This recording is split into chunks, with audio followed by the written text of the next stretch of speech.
Morning, everyone. Thank you for being here. I'm Congressman Mike Quigley.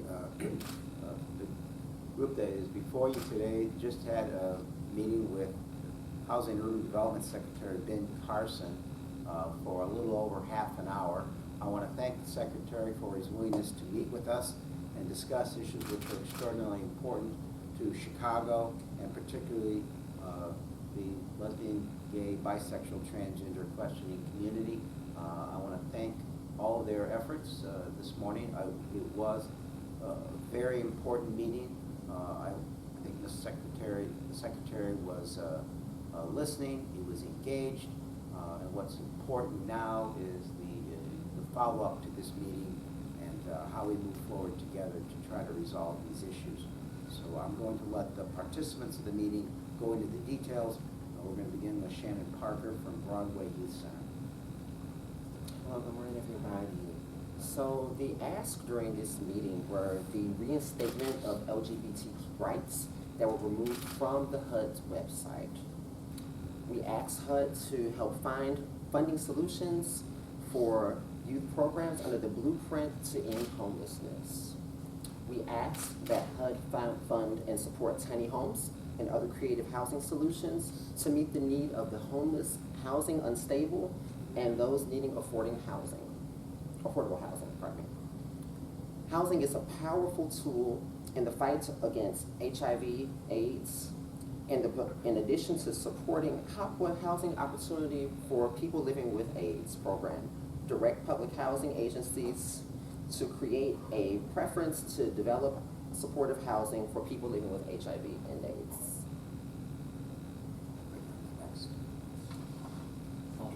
I'll just go ahead. I'm John Peller, President and CEO of AIDS Foundation of Chicago. We have about 1,000 units of HUD-supported housing through the HUD program and also through programs for people who are homeless, many serving people living with HIV. We were very encouraged by Secretary Carson's receptiveness to the ideas that we discussed, as well as his recognition of the essential role that housing plays for people living with HIV who are unstably housed. And in particular, we pointed out to Secretary Carson that we now have the opportunity to end the HIV epidemic in Illinois and the nation. And we are working on a plan to end the epidemic because we have powerful HIV medications, we have medications that are nearly 100% effective at preventing HIV, and we have the Affordable Care Act, which is creating incredible new pathways to access for health care for people living with HIV. But the missing ingredient is housing. And we were encouraged that Secretary Carson was open to further discussion around the solution we proposed to expand access to housing for people living with HIV, which is closer partnerships with public housing authorities. And I'm going to turn it over to David Ernesto Munar from Howard Brown Health. Good morning, my name is David Ernesto Munar. I'm President and CEO of Howard Brown Health. I'm grateful that we were able to have this discussion this morning with Secretary Carson. This resulted from really persistent advocacy from Congressman Mike Quigley, who shared our alarm in 2017 when the Department of Housing and Urban Development removed guidance instructing its funded entities to protect the rights of LGBT individuals to safe housing through HUD-funded housing assistance programs. And that continues to be a concern of ours because HUD has vast influence on the delivery of homeless assistance services across the country. And it's a finite resource. And we remain very concerned that homeless LGBT people are not gaining access or receiving the kind of support that they need and deserve. And so today's meeting was important. We were encouraged that the Secretary received our meeting and heard our concerns, but we're still dismayed that we have to have this discussion at all. It should be part of HUD's policy to protect access to housing services for everyone who needs them.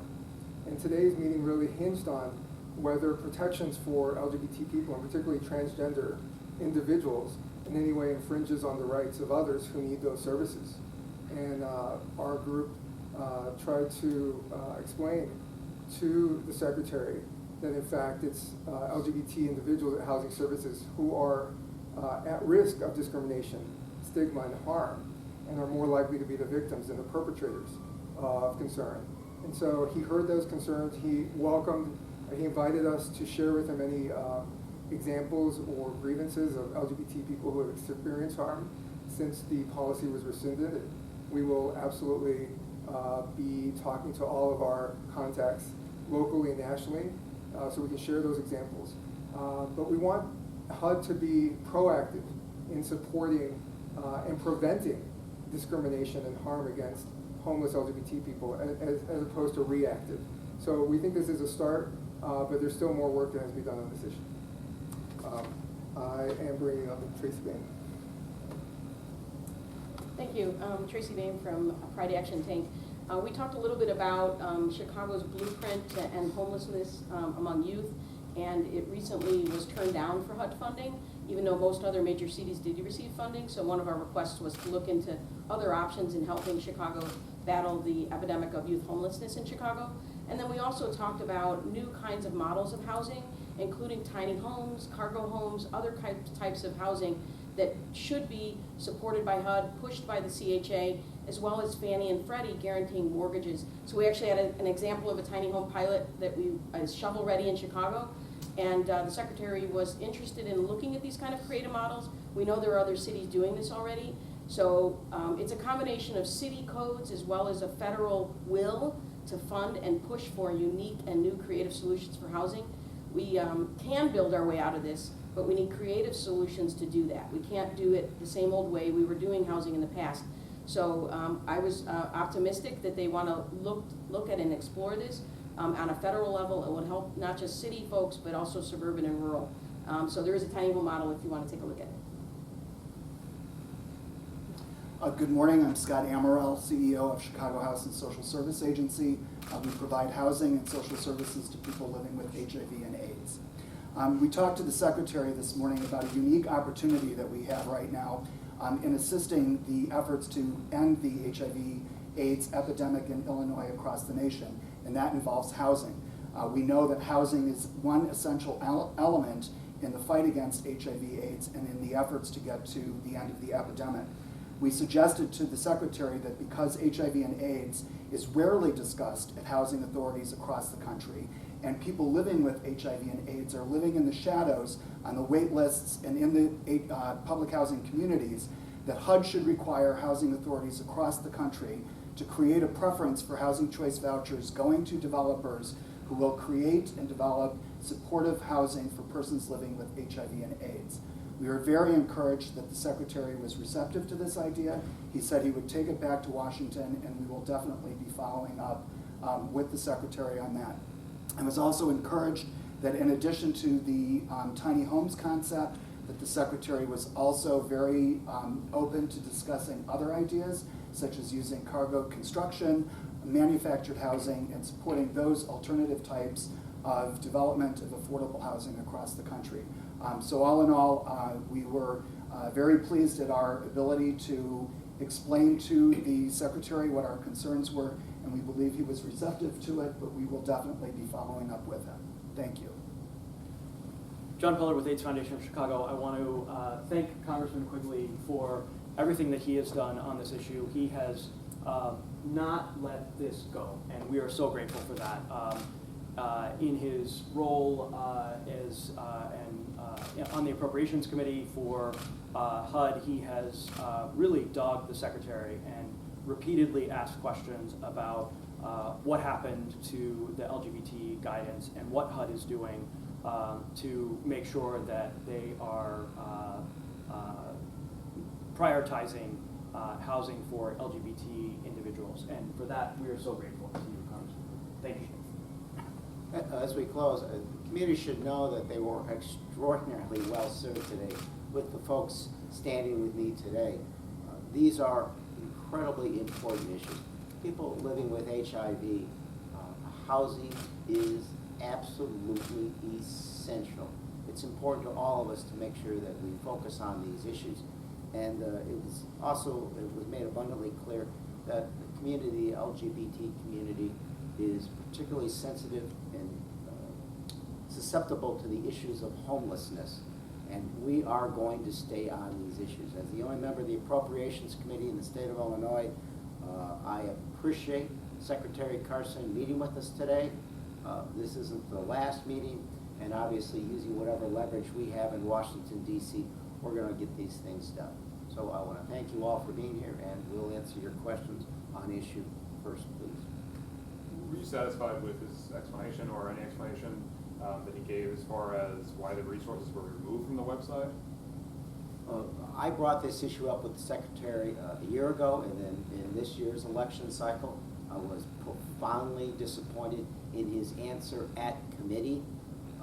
I was heartened to an extent today with the fact that he said he was going to meet the timing deadline to put this guidance back up. He made no solid commitment as to what that guidance was going to be, but I will tell you he certainly heard with specificity what that guidance should include.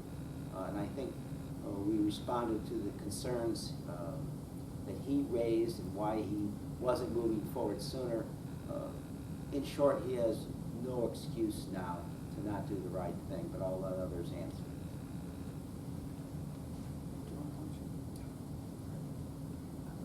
Are there examples that you could give of how residents were impacted when the guidance was removed?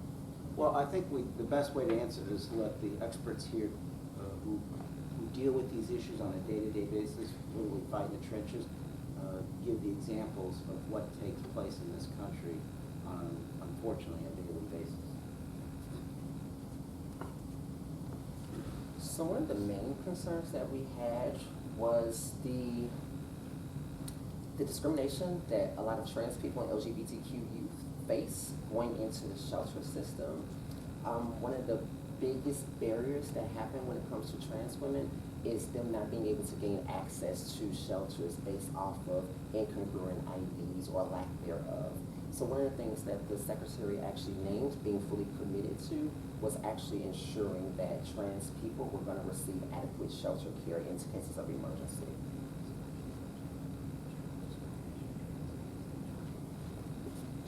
To her point, though, when the guidance was removed, was there a specific harm that occurred, I guess, that you guys could explain to us as to why that's such a problem? Yeah, we are concerned about an ongoing issue that actually predates the removal of the guidance, and that's the harm that particularly transgender individuals receive in the shelter and housing system, and often